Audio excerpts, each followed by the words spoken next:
કરમસદ સબ ડિવિઝનની ઓફિસમાં રોષે ભરાયેલા ગ્રામજનોએ તોડફોડ કરી મોગરી ગામ અને તેની આસપાસના વિસ્તારમાં છેલ્લા કેટલાક સમયથી રાત્રિના સમયે 4 કલાક વીજળી ફોલ્ટના નામે બંધ કરી દેવાતા રોષ વકર્યો।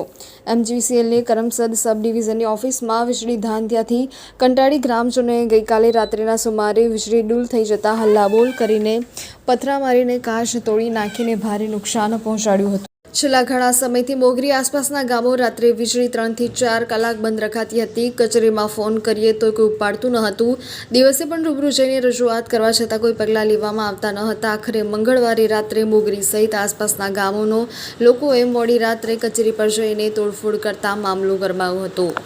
કરમસદ સબ ડિવિઝનમાં કરમસદ શહેર સહિત આસપાસના 10 થી વધુ ગામોને વીજ પુરવઠો પૂરો પાડવામાં આવે છે, પરંતુ કચેરીમાં પૂરતો સ્ટાફ નથી। તેમજ ગ્રામ્ય વિસ્તારમાં 3 ગામો વચ્ચે એક જ વાયરમેન હોવાથી જેઓ પહોંચી વળતા નથી, જેના કારણે વીજળી વારંવાર ડૂલ થાય ત્યારે કલાકો સુધી લોકોને કાળઝાળ ગરમીમાં શેકાવું પડતો હોવાથી ભારે રોષ જોવા મળી રહ્યો હતો।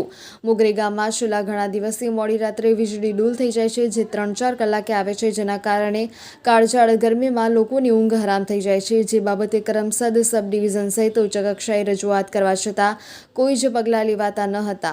મોગરી ગામે ગઈકાલે વીજળી ડૂલ થઈ ગઈ હતી, જેથી રોષે ભરાયેલા ગ્રામજનો કરમસદ સબ ડિવિઝન કચેરીમાં પહોંચી ગયા હતા। રાત્રિના સમયે ડિવિઝનમાં એક પણ કર્મચારી હાજર ન હતા, જેથી ગ્રામજનો ઉશ્કેરાઈ ગયા હતા। કચેરીમાં પથ્થરમારો કરીને બારી બારણાના કાચ અને અન્ય સામગ્રી તોડી નાખીને ભારે હોબાળો મચાવ્યો હતો। આમ એમજીવીસીએલની બેદરકારીને કારણે નુકસાન વેઠવાનો વખત આવ્યો હતો।